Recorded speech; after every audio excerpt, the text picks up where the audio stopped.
I had to give a speech this morning at Auburn Hills and I almost broke up. Don't start this. Ron, thank you very much for your remarks today, but I think it's much more important that you and Brian Deese be here to celebrate this moment.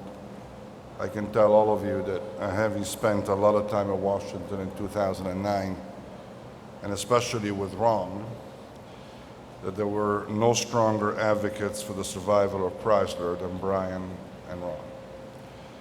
They took on a number of skeptics who saw another fate for Chrysler and were very fortunate, ultimately, that their views prevailed.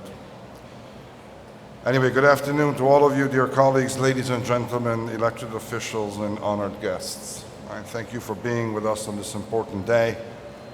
June 10th, 2009, barely 2 years ago, what now appears to be a very distant past, represented a new beginning for all of us.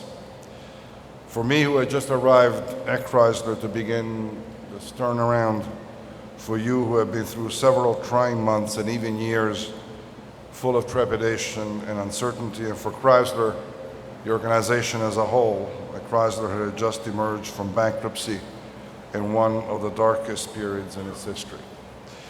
And even though we knew little about each other, we all hoped that somehow we would rebuild this company and restore it to its rightful place. We were united by the same passion, the kind of passion that only great projects can inspire.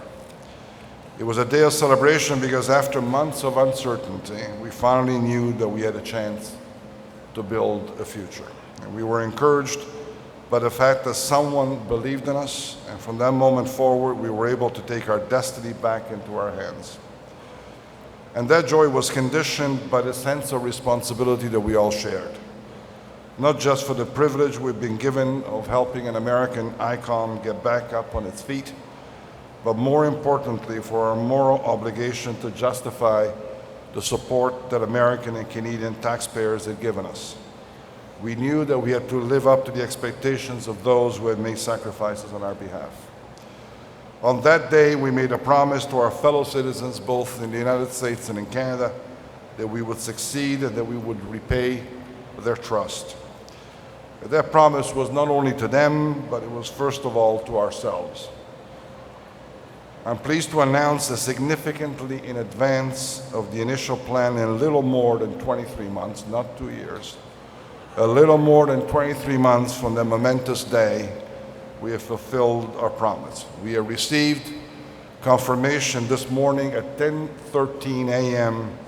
from Citigroup that Chrysler Group repaid with interest by wire transfer to the United States Treasury and by bank transfer to the Canadian government every penny that had been loaned less than 2 years ago.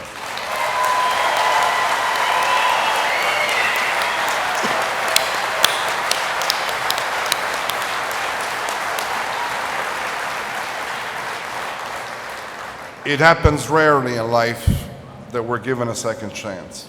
We are fully aware that those credit facilities give us such a chance, enabling us to begin the important work that needed to get done.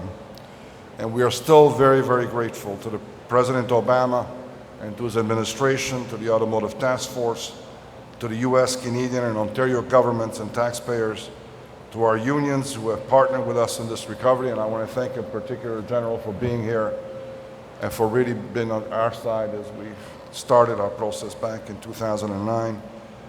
We need to thank Fiat for its engagement as an alliance partner and now as an equity investor in Chrysler, and for what were in many cases huge sacrifices made by many of our stakeholders. I received a phone call this morning from Vice President Biden congratulating Chrysler on having achieved this significant milestone, and I had the opportunity to once again thank him on our collective behalf, thank him and President Obama for the faith they placed in us 2 years ago. And on this day, I want to take this opportunity to publicly thank the leadership team here at Chrysler, the 25 people with whom I've had the privilege of working closely for the last 23 months in getting us this far. Without them, we would not be here. So please stand up and be recognized.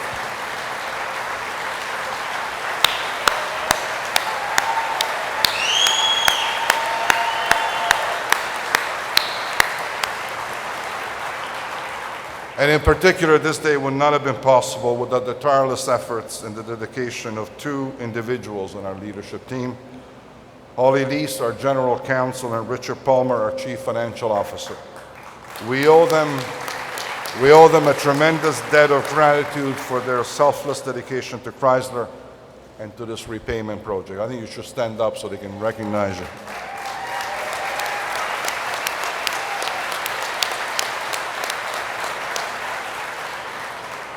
Every single day for these past 2 years, we have been conscious of the moral responsibility we have to all those individuals and organizations and we have put all our resources into demonstrating that the sacrifice and their investment was worthwhile.